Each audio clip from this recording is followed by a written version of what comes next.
Fatal blow to Meghan. Angela Levin takes a brutal swipe at Meg as she punched royal in podcast.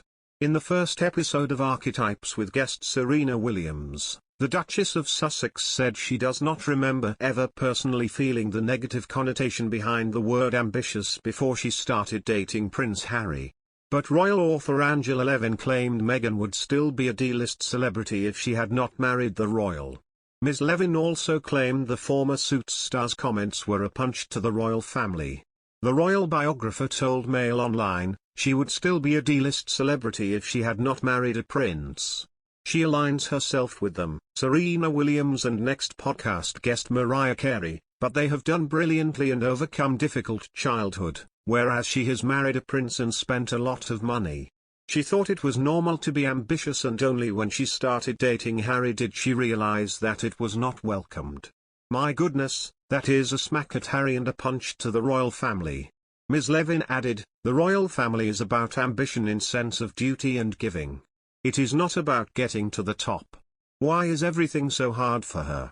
Because she won't accept where she is and make the best of it. She has had a nanny when most could not. She has said we'll see the real her. Well, she needs to justify the ambition claim she is making. Meghan was joined by the tennis star for the first episode of her long-awaited podcast, which looks at stereotypes against women, which was released on Spotify yesterday. The pair discussed the double standards women face when they are labeled ambitious. Meghan said, I don't remember ever personally feeling the negative connotation behind the word ambitious until I started dating my now husband. Elsewhere in the podcast, the Duchess told how her young son Archie narrowly escaped a fire in his bedroom on the Sussex's royal tour South Africa in 2019 and then having to leave him to carry out another official engagement. Meghan Markle won the lottery when she married Prince Harry and is using her new podcast to settle scores, a royal commentator claims. Meghan finally released her first Archetypes podcast yesterday, Tuesday, August 23, nearly 2 years after signing her lucrative contract with streaming service Spotify. Reacting to the release, royal commentator Kinsey Schofield has criticized the former Suits star, arguing that she had been lucky to marry into the royal family in the first place. The idea of her being criticized for being ambitious, you're not ambitious when you marry a prince.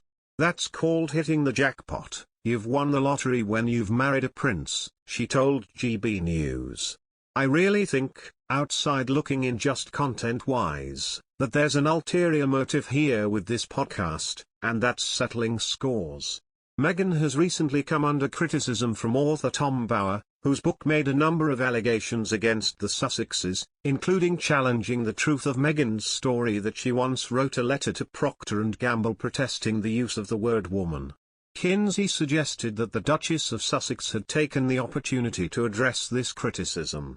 Specifically with this episode, you kind of see her go after Tom Bower, responding to his claim that she's ambitious and scheming, she continued. The book also says that Serena Williams told a media contact that they weren't necessarily good friends, and he also questions her Procter & Gamble story. She goes into all of those things in the very first episode of her podcast. During the podcast episode, Meghan claimed that her son Archie had a narrow escape when the couple's residence caught on fire during one of their engagements. Meghan suggested that she had struggled with the idea that she then needed to leave the 4-year-old to go to another engagement, but Kinsey argued that this need not have been the case. She said, we know that Diana was defiant, and when she didn't want to do engagements she told Prince Charles, no engagements.